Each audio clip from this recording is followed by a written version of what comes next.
You're listening to Let's Talk Jobs, where we give you practical insights into jobs and careers. I'm Tim Chen, and today we're joined by Jesse Ratner. He's a marketing consultant for copywriting, content strategy, and so much more. Jesse, how are you doing?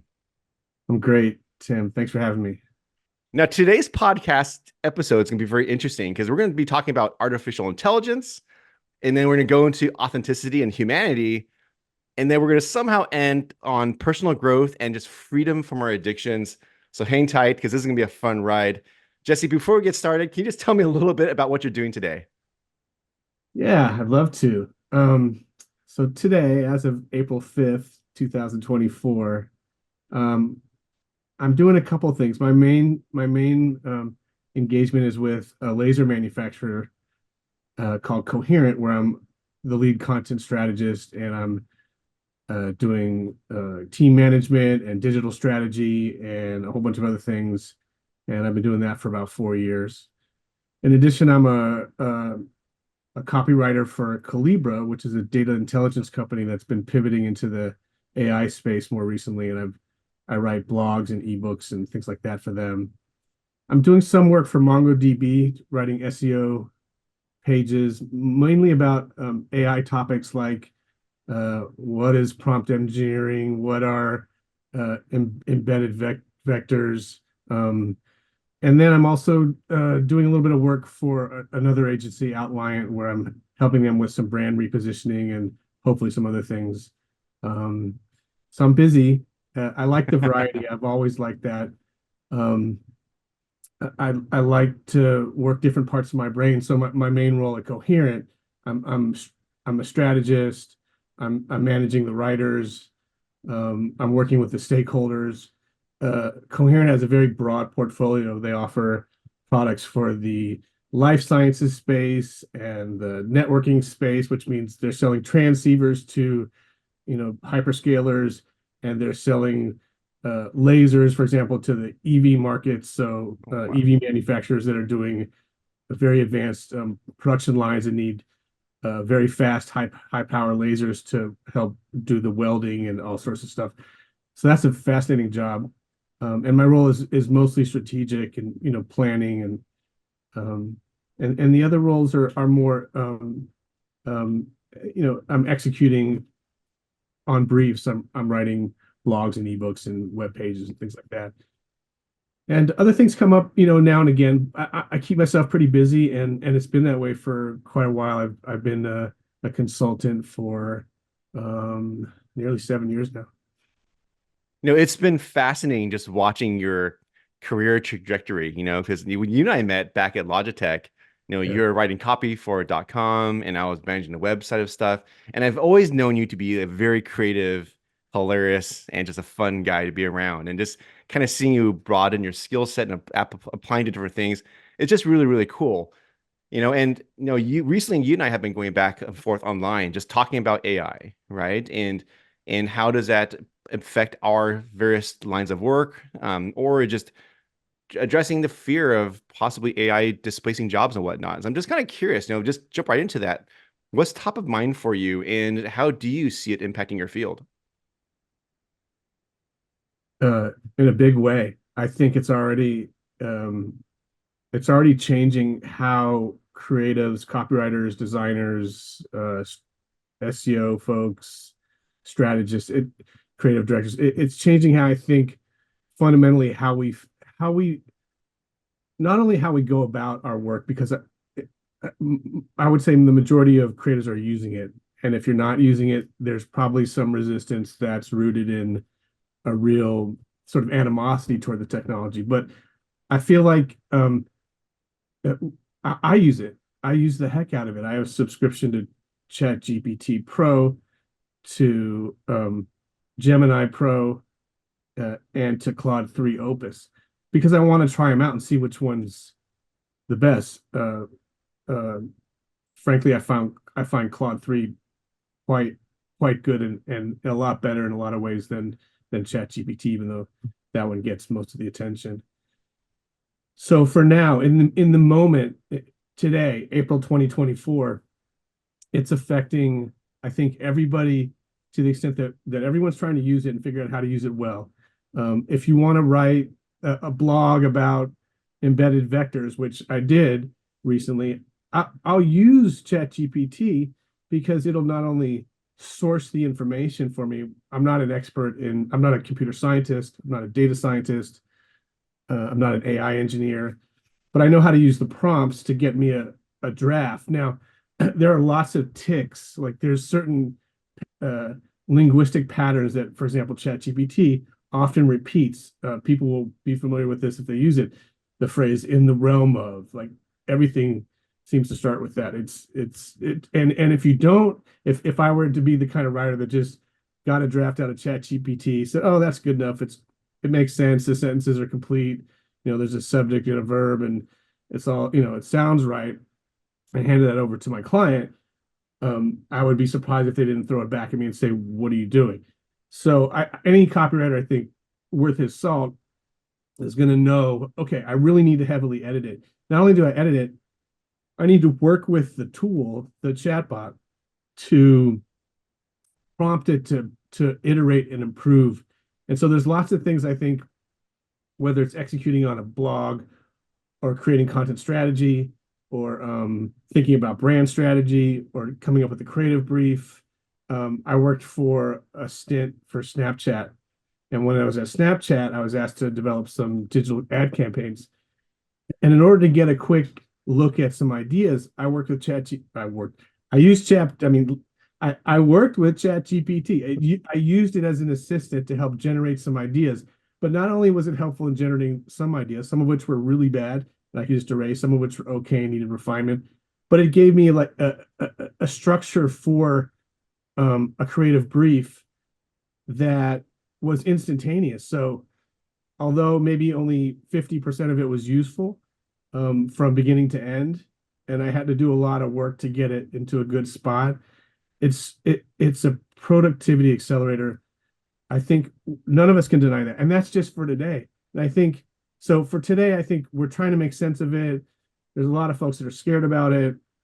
Recently, Jon Stewart did this hilarious piece where he he has snapshots of like Sam Altman saying, I hate to be I hate to be the awful tech bro, but this stuff is going to solve cancer. It's like a no-brainer. And then this isn't exactly what he said verbatim. And then Sundar from Google says, AI is more profound than fire or electricity. And then, Jon Stewart like stops the tape and and he says, I don't know if I can curse on this podcast. I guess I can, right? And he says, suck my beep fire. Like, yeah, suck my. So he's like, and I think Jon Stewart was just highlighting how optimistic I think some people are about it. It's going to save cancer, cure cancer, and solve climate change and overpopulation. And so I think you have very respected leaders in the tech industry saying it's more profound than fire, which on the face of it sounds totally ridiculous. So when Jon Stewart satirizes that, I think we all just laugh because, oh yeah, no way. But you know, I don't know if he's wrong. I mean, honestly, and the reason is, so I'm talking about the things I'm using it for now. It's ChatGPT 4. Well, what about think back into like 2010 when the iPhone 3 or 4 was out and it was kind of smallish and boxy. There was a lot of things that it didn't do that it can do today. The quality has improved tremendously. What are we on iOS 18? Um, and so imagine Chat GPT 18 or 10. So I, Yeah. I think its ability to accelerate productivity, to help creatives get to places that they need to go faster is transformative. But we're all scared. I'm scared that okay, Chat GPT 6 or 7 or 8 maybe does my work better than I do and faster. Yeah, I know what's interesting. In the hands of the right person who knows how to utilize it, that individual will probably be the one that displaces an individual who does not use it, right? Because I think you're right. Like the ability for it to help refine your ideas or help you expand your brainstorming is just unparalleled, right? Like the way in my own applications when I'm writing content or headlines or even for website, I as long as I am topically aligned to where I want to go and feed it as much conditions or input as possible, it really helps refine ideas or exposes other things I haven't thought about. To your point, yeah, like for me, it's even lower than that. Like only 30% of the stuff I would probably even be comfortable using out of the box, but that's the constant iterations and refinement of ideas. That's what I think is really, really cool right now. Um, and I'm kind of curious about your take on this, which is, there my company included, and I know many companies have a lot of hesitancy or straight out ban ChatGPT from internal use because they don't want to put private information to be made publicly available, right? And so, have you found like has that been a requirement imposed upon you where they want to limit your use of the tools for maybe it's certain topics or whatnot? Like, do you have to use discretion? Companies have different policies around this. So right now, Coherent has issued licenses for all employees to use ChatGPT 4 Pro. Hmm. So they're encouraging us to use it as much as possible. Same thing with Mongo. Mongo, I worked on a sort of a playbook for them to help introduce AI and prompt engineering to their staff. They want folks to use it as much as possible. I mean, it's kind of core to their business. They're developing versions of their databases that are optimized for AI and for folks that want to build AI applications. Um, for Calibra, it's not as clear, and I don't generally use it for anything related to it. I certainly don't put anything that's not public or Yeah, like IP. I don't have really access to that stuff anyway. So, um, but I think it's a grab bag there. But just to go back to what you were saying about its usefulness and how much of it we can use, the challenge here is, and I do see Claude 3 as quite a bit better than ChatGPT in terms of reasoning skills, the not just communication capability, but more of a natural conversational communication ability, speed. It has a much larger what they call context window, which means it can like hold more information at one time in one thread in its compute. So it's just I think a lot better at this point for whatever reason. Um, but I think the difference is you. Here's the thing. Um, I think a lot of professionals, a lot of marketers, especially those that have budget responsibilities, are going to say to themselves, well, ChatGPT or Claude or Gemini or whatever is getting, or Copilot is getting uh, useful headlines. Like hmm, they're not. I don't think ChatGPT or any of their cousins can at this point really write a super headline. Like recently, I was blogging about. I posted on LinkedIn about my first my very first, like, well, actually my second, but my first client as a copywriter. I was working on this movie, Private Parts, that was a Howard Stern biopic, and I described like my process of getting to the line that made it. And if you know, many people probably recognize this poster. It's this giant Howard Stern. He's naked. He's standing in the New York City skyline. He's taller than the Empire State Building, which is sort of coming up between his legs and in front of his chest, and he's got this incredible Photoshop body. And so the movie is Private Parts, and the title and the tagline is Never Before Has a Man Done So Much with So Little. I don't think ChatGPT could come up with that line or a lot of other lines that other copywriters have written, but it could come up with a line that's serviceable for hmm, sure. And I think the challenge is going to be if you have P&L responsibilities or you're a founder, uh, sometimes it's good enough, you know, yeah. and sometimes uh, I think especially founders, what I found working with startups, if it's a technical founder, they often don't know the difference with any kind of nuance. So Hmm, I think creatives are in a position where we have to do a lot more to prove our value, to be nuanced about our choices with hmm, language, hmm, to you know resurrect cliches, but in an interesting way. Um, to take a line and kind of fit it so it works a little bit harder. And I think that's something that AI can't do right now. It can't, AI is not, at least at this point, you're never going to have an E. E. Cummings AI or a Toni Morrison AI or a T.S. Eliot AI or a Jordan Peele AI. I don't see that happening because AI Hmm. can't make that intuitive leap that goes back to who we are as humans. Hmm. We exist on this. I mean, a lot of times we're unconscious of it, but deep down, who are we?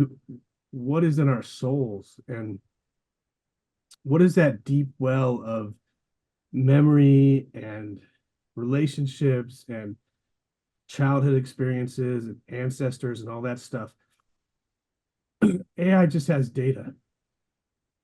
Yeah, that reminds me of something. The inability for it to replicate human emotion or empathy or compassion or even like um cliches, right? There's a project I'm working on specifically right now where I'm sensing the limitation, and this could actually be a area for technology breakthrough, quite frankly, where um, I'm working on this project on globalization and localization, right? Your traditional workflow is you have a tool, you put in copy, you translate it, humans review it, and you upload to a website, right? I'm trying to figure out how do I use machine learning, machine training, and AI ML to hopefully reduce budget over time by using like machine language, right? And the limitation I'm discovering is, and this is why I asked you earlier about like closed versus open systems for AI, like the way you talk about a brand, your tone, the way you talk about a product, specific phrases you use that are unique to you as a company, like those are purely internal, right? And so if I'm going to train an engine to translate something in a way that I would speak as a human, it can't pull that data set from outside the company because you don't want to pull in, you want to be informed by whatever your competitors are saying, right? So it's very much internal. And that the limiting factor I'm realizing is that requires then a human piece of it where you have to train the engine. And the way you train the engine is it outputs a translation. As a human, you need to post edit it and then you need to take that and retrain the engine. You have to do it at scale, at high quantity, in order for the algorithm to be trained. And I'm realizing that this takes a lot of human resource and capital, and it takes a lot of money, right? And I think the area where I think technology breakthrough is going to happen, I do know of one company, which will not be named, but they're working on this, is they're using internally trained and built Gen AI internally and using that to train the translation engine. So the area where the humans doing the post editing, now the Gen AI is talking to AI together to kind of figure it out. And then of course there's still a human like a conductor piece of that, but that's what's fascinating to me. Like how do you take what's internal and then build at scale, especially sort of for smaller companies who may not have the budget to do something like that, right? It definitely takes an investment. But the thing I'm definitely realizing as I'm going through all this is you're right. Like it cannot replicate human tone, um, and just the nuances of speech. And that's where I still have a little bit of hope, like Yeah. humanity will still thrive because it has to, right? And there's a piece of it that just can't be replicated. I'm just kind of curious, like, what are your thoughts? Is it something you've experienced as well? Like you earlier you're talking about humanity and emotion drawing from your history, and obviously it's a crowded space right now, in social media. I'm just kind of curious your thoughts on all that. Hmm. Are you saying if companies have sufficient technology, sufficient AI capabilities that they can build their own internal AI applications to leverage their brand voice requirements, etc., then they should be able to replicate what a human can do? Or is that, No, it's more maybe even beyond that, which is maybe it's a different way of looking at this conversation and possibly a tangent, which is like we're so focused right now with AI and how it's impacting social media and all the algorithms, where I feel like the topic of transparency and authenticity it's starting to become blurred, right? Where you have all this information, you don't know where it's being sourced from, you don't know how genuine it is, and I feel like it's so much more important now to somehow cut through the clutter and be more genuine, right? Because that's how I feel like the voices started becoming differentiated and heard. Is that something that you relate to that, or am I alone in that point of view? I think it's always been a problem. In my experience, I have a number of years of experience working in tech. Hmm. The challenge for tech companies is because they're technical, when they go to market, their brand voice ought to be more human, just to counteract the over technical language, especially if they're trying to reach decision makers that may not be engineers. So that's always been a challenge. And if you read, excuse me, if you look at one tech company's website and another and another and another, they all kind of sound the same. They're trying to be clear, they're trying to be concise, they're trying to be conversational. Hmm. It's very rare that you find a brand voice that's very distinct. Like Apple is quite distinct. They're unabashedly boastful about their technology. So, and the difference between them and say Google is gonna, okay, let's say Google and Apple are both releasing new phones. Apple will say something more clever than this, but it would say the world's best phone just got better, right? But Google will say now 17.5 jillion gigabytes on our for photos, right? It'll well, it used to. It would be more about the speeds and feeds, and less about sort of the approach Apple often takes, which is more sort of boastful. So, but that's rare, and I think, and they have lots of marketers to help them get to that point, lots of creatives too. So, and it just I think goes to show you that those brands that have those resources, and we know those two companies have lots of Hmm. resources, uh, that's what it takes, I think, to get to a really distinctive brand.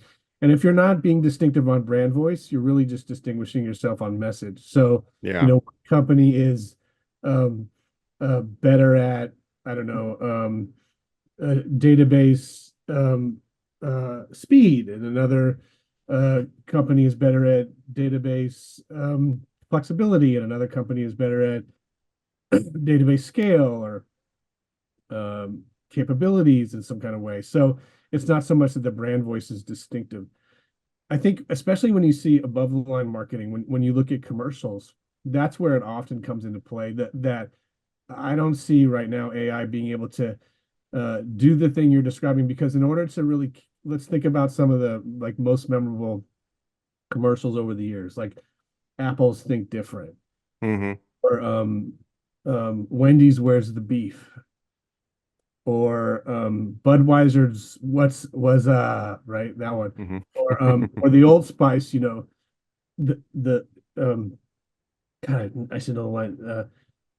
The man, I'm the man your man wishes he was, that kind of thing. Um, those ideas came out of, I think, not just existing brand voice book that the creators looked at and said, oh, okay, this is the idea and here's how I'm going to say it. They came out of sparks of creativity. They came out of understanding the culture. Hmm. They came out of you know leaps and intuition, and while that doesn't need to get worked into every line of copy, it doesn't always need to be in a lot of the copy. I think it for brands that really want to distinguish themselves, they're still going to need to invest in creatives, Hmm. humans that are creatives to help Yeah. chart that path. And um and I think that's the real challenge when you look at it above the line. I think it's going to be really hard to replace. But then again, OpenAI just released, is it Sona, which is the text to video, Sora, the text to video technology, and they had recently released some videos that they gave the technologies to some creative agencies, and they asked them to come up with something, and they just published this last month, and they are creative ideas. There's Hmm. one called Airhead, which is the basically the experience of this person with a yellow balloon as a head, and it's funny and it's evocative, and they use this technology to now it was heavily directed by the people in the agency, but it was a beautiful piece of video. It didn't have some of the things we're seeing right now in fake videos where Hmm. the hands are weird and things like that. So, I mean, the truth is below the line stuff like fact sheets for widgets and even web pages like imagine product pages for excuse me, like imagine if you're at Logitech and you need a product page for a new mouse at $9 and there's like 42 other mice that they're selling for $9.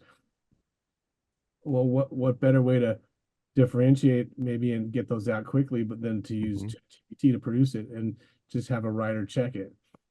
Yeah, you said something earlier that kind of reminded me of something, and maybe we can shift away from AI for a moment, which Yeah. is you mentioned around speeds and feeds. And I'll use LinkedIn as an example in this case, where I'm remember in the very beginning, like everyone's used to Facebook, right? And then when LinkedIn came out, they weren't sure, like, what do I post on here? Do I go personal? Do I go professional? Wherever it is, right? And clearly, it's a professional network, and so people don't share as many personal stuff. And I feel like recently I've seen a big shift towards more of the speeds and feeds. And I don't know if part of it is like building your own clout and your brand on LinkedIn as a professional, Mhm. but I see it's starting to all kind of look the same. And your recent posts have been a little different, where you kind of cut the clutter, and there is some like truth and some pretty provocative thoughts in the things you're posting. I'm kind of curious, like, what's driving you to do that? Like, where's it coming from, and what are you passionate about that's changing the way you present yourself on social media? Unprocessed emotions. Um, I mean, that's some of it, right? I think in some ways, some of the things I've posted have been an effort to express some things that I've bottled up inside for a long time, and I felt they needed to be said. And for a long time, maybe I was worried, I was scared of the repercussions, I was scared of would there be a backlash? Would I get fired from any of my current jobs because I'm saying stuff that maybe suggests that some of the places I've worked for have been a bit toxic? Um, Were it's there it's tough. Yeah. Were No, there go a ahead. few posts in particular that you really like you that really made you wonder if you should put out or not? Like that what you believe to be controversial? Yeah, so I recently posted something about my experience getting pushed out of a big agency on the Google account. Mm, Uh, and I went into some detail about the way it happened. And I guess I had gotten to a point where the company had been sold. I was less worried that they would sort of come back and and and it would hurt me, although it might. And I took a risk in posting this. Um, I was struck by something you said, maybe you had a podcast that you put out there about your own personal growth and about hmm. being in some tough situations where managers were not Hmm. necessarily professional to you. And I was struck by you said one person came back to you and reached out and apologized. Yeah. And that really touched me. And that was after I had posted this thing about getting pushed out. Um, that hasn't happened to me. And I'm grateful that maybe I've had the experiences I've had because when I got pushed out of the agency, it pushed me into being a consultant. And quickly after that, I started a small boutique agency, and then that didn't work out. And I started another one, and that didn't work out. But all those experience gave me a lot of confidence in not just my skill set, because I felt like I was already a capable copywriter, and I could get jobs and hold them and advance and move up and manage other writers and other creatives. But I didn't know my worth in terms of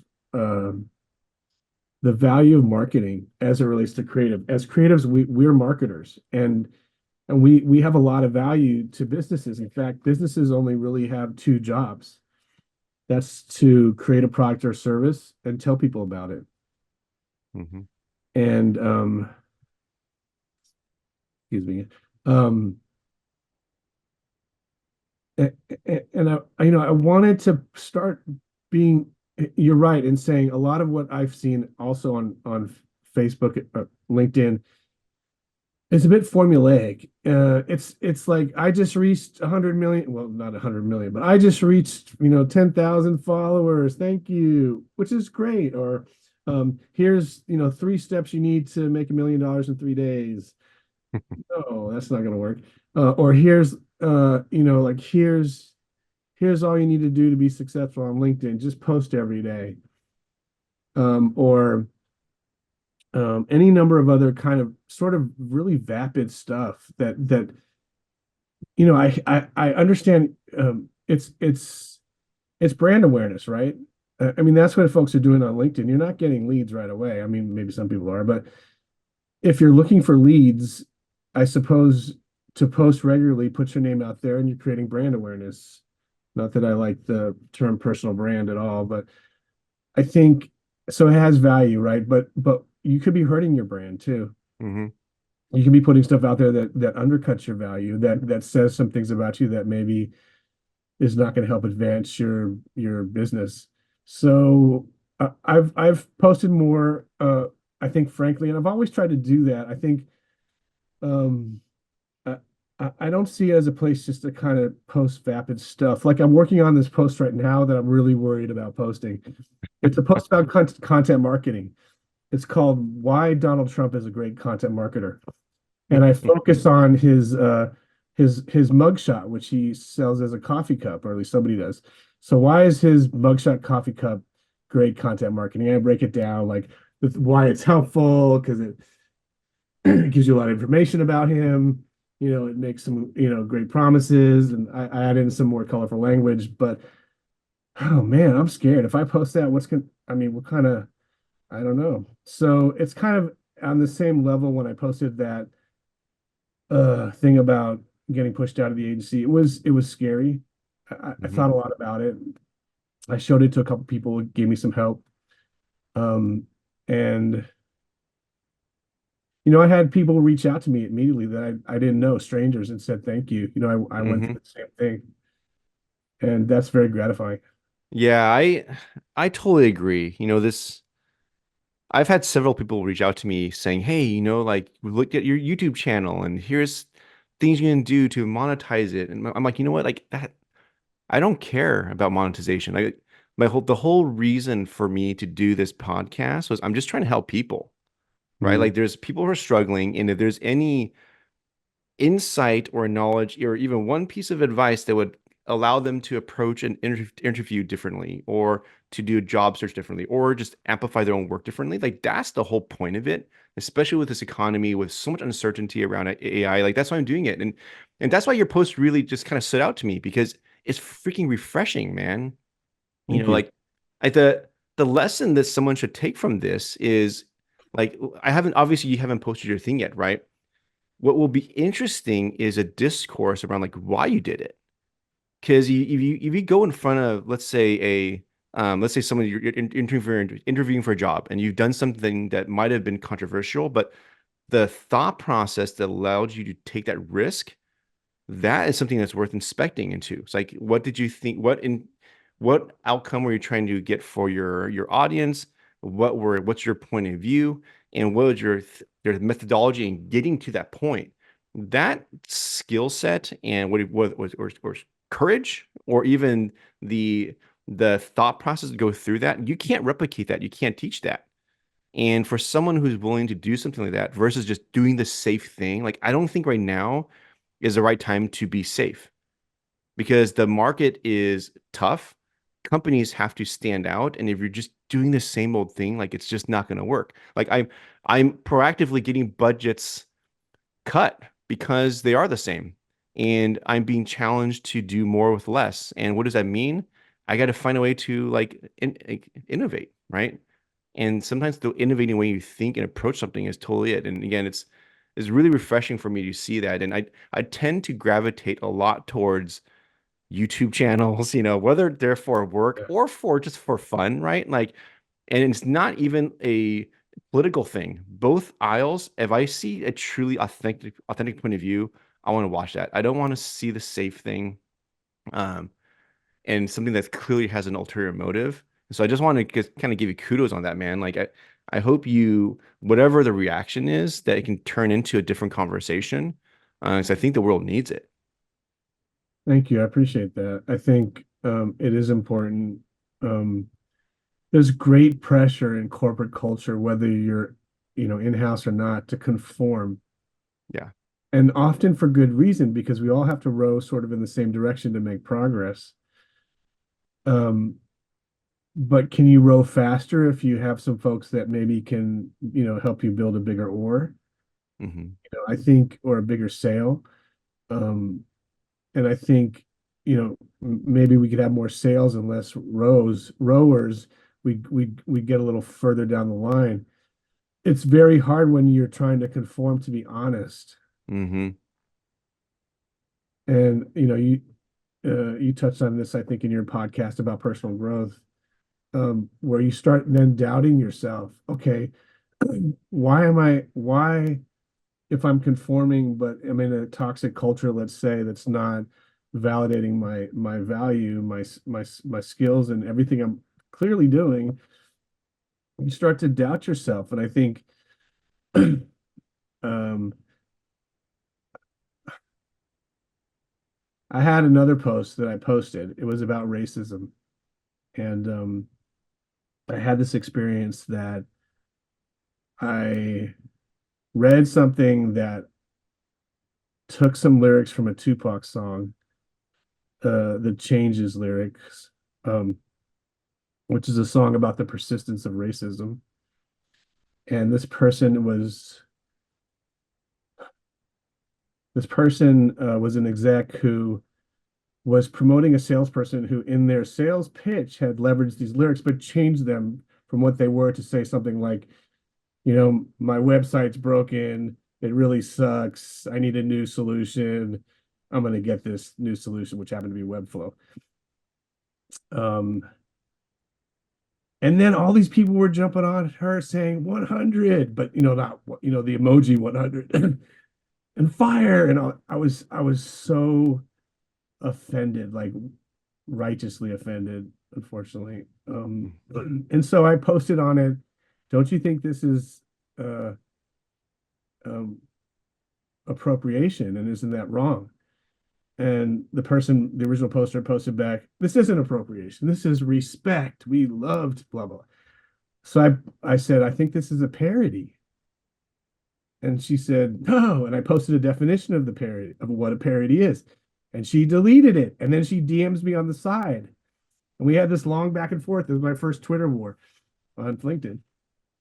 And anyway, so like a year went by. Well, no, that night I was so incensed. I wrote this like awful screed I was going to post about how terrible this person was. I waited a whole year and I didn't post it. I posted it a couple weeks ago, and for whatever reason, crickets. And I got really depressed and I deleted it. Um, I should post it again. This person recently got promoted to a very senior position at a very prominent social media tool solution. Yeah, You know what? we disagreed. She had a great fondness, I guess, for Tupac, and she felt like she wasn't misappropriating or culturally appropriating his work. I thought she was, and I thought it was more than just that she posted it. It was also the reaction, like the hundreds of people that liked it, and it was disgusting to me. I mean, Hmm. so there's that. So some things I post, and then if I don't get a reaction, like I'm self-conscious about not getting a reaction. When I feel so invested in it, then I delete it because I don't want it hanging out there and reminding me that no one really seems to care, even though Hmm. it's not about reactions. In reality, it's about, I mean, if you want to think about performance per se on LinkedIn, it's about impressions. So Hmm. because you don't really know if someone's going to react or not. If they saw it, then that means you reached somebody. Yeah. So, I've never had conversations with you like this before, and it's pretty cool. And I see a lot of growth, and Thank you. you've clearly overcome a lot of things, whether it's self-inflicted or not. Can you tell us a little bit about your journey? Because like, you and I have talked about whether it's addiction or could be whatever, right? And you and I have our own versions of whatever that looks like to us. But can you tell us about like your little journey and what you went through and what you know where you are today? Sure. You want the short version or the semi-short version? Let's do semi-short. Okay. When I was a youngster, I went to college in Oberlin, my first college. I ended up in Ohio. I was a California kid. I grew up in LA, and I ended up going to Oberlin. Loved it, but also the summer before I left, my parents got divorced. There was a lot of kind of chaos in the few years leading up to that. I had been quite a good student, like I was a scholar athlete, but I'd also gotten into using and drinking. And when I ended up at Oberlin, I was pretty isolated. I started smoking pot on my own a lot. A couple years go by, and uh, I had this bad experience with mescaline, and I lost it. I had a mental breakdown, so I dropped out of school, and I ended up like going through a lot of stuff. Like eventually, I ended up back at UCLA somehow, and I graduated from UCLA with an English degree. And about the time I started that job, writing copy for Howard Stern. Um, but at the time, it's in 1993, my folks did an intervention, and they said we're not going because I was living at my dad's house in Santa Monica and riding the big blue bus to UCLA. And he said, you know, you can't stay here anymore and keep using. I was getting high. I was smoking pot. And it probably doesn't sound like a big thing, but I was stealing money from him to buy it. It was just not so hot. And so I ended up at a recovery house, and I lived at a recovery house for 15 months while I went to UCLA. So imagine I was in a room with like six other recovering addicts in a house full of 25. It was a very intense experience. They had, I don't know if anyone's familiar with Synanon, but it's a cult out of Santa Monica that was eventually the leader was like charged with federal crimes for like all sorts of awful stuff. Anyway, the guy that ran the house had an experience like that. He was very hardcore. We had groups where, it was like ego smashing. You sat in the middle of the room and people just hurled insults at you for like hours. But it was supposedly it was recovery. At the same time, I got involved with some other people that were had a much more loving response. Um, and so I stayed sober for a long time. We moved up to the Bay Area in 2001, and I had done some work as a writer for taglines, and then eventually I got a job I went back to school. I got an MFA in creative writing and I wrote a novel, and uh, I was teaching freshman composition. I got paid $400 a class. I had two classes per month, $400 per month. And I got a call from eBay to get a job as a writer, and they were going to pay $400 a day. So I took that, and I've been a writer ever since. And then along the way, I guess, you know, I was mainly sober, but until about, I guess, 2000, really about the time I had that pushed out, I had the experience at the agency, and I had a pretty rough time with this agency I started where I had recruited a couple people from the Google account, and we just didn't work out together as partners. And I started using again off and on, and then more intensely, and then in the last couple of years, quite a bit. And so I was, sneaking it, and I wasn't smoking so much. I would use other things like edibles or tinctures, and I was really stoned all the time. Hmm. And I was functional, highly functional. I was earning a lot more than I'd ever learned, three, four times as much as I did as an in-house corporate person. So that on the face of it, I was doing okay. Bought a house in San Francisco, have two cars, an Audi and a BMW. Like we're doing fine. Um, but emotionally, I was dead in a way, and I was really dead to my wife and daughter. And at some point, my wife said to me, "I know what you're doing." My your daughter does too. And she, she's like, you have to stop. Mm-hmm. And so I did for a while, and then I started again. And then more recently, she said the same thing, and I stopped again. And uh, like immediately, I had this intense explosion of energy, and all that stuff I had bottled up, I was masking, uh, Mm-hmm. was unmasked. And I'm still very close to that. I'm still working through it. I'm getting some therapy and a lot of therapy. And yeah, so I think, all those things make up who I am today. And I think I have a lot of respect for all the people that have been through things like this, in other ways, but, understand that, we really only have today. Mm-hmm. Yeah, I'm really proud of you, dude. You know, um, Thank you. it's, you know, when you have roots deep in anger or fear or pain and life adds to it and you cover it, when things bubble up, it's always really, really intense, right? And I can understand how you could fall back into it. I th I think it's for people listening to this, the part that's encouraging for me is like you're able to find ways to get out. I think the key is obviously figuring out like how to notice the indicators that pull you back in. Hmm. But I'm excited that this time you described a burst of energy because that's the first time you use that word at the exit of an addiction that you didn't use before.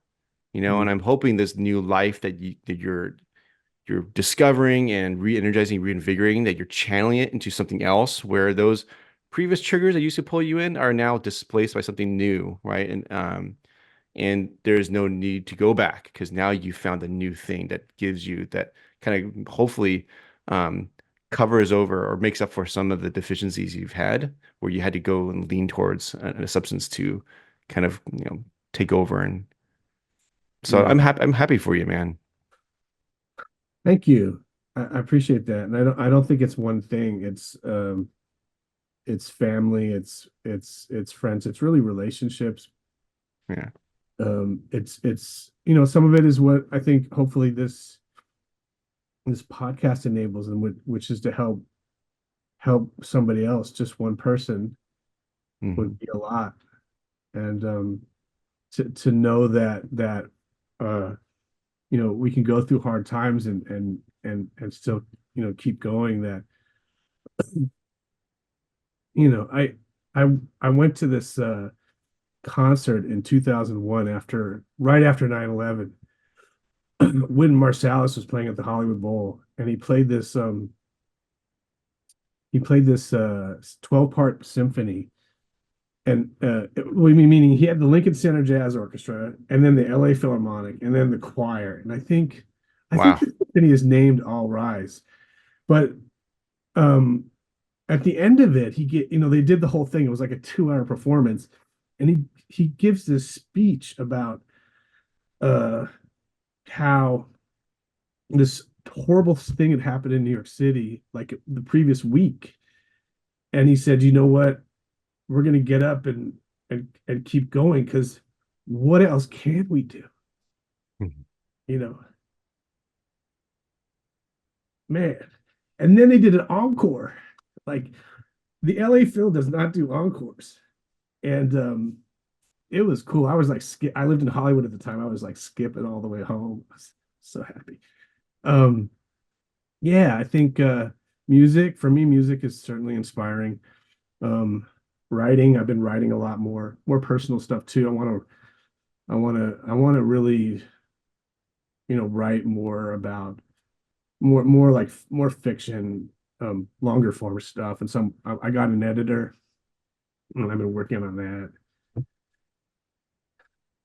Exercise. Yeah, there's a bunch of things. I don't think it's any one thing, but I appreciate, what you said, and I really do hope this reaches somebody and lets them know,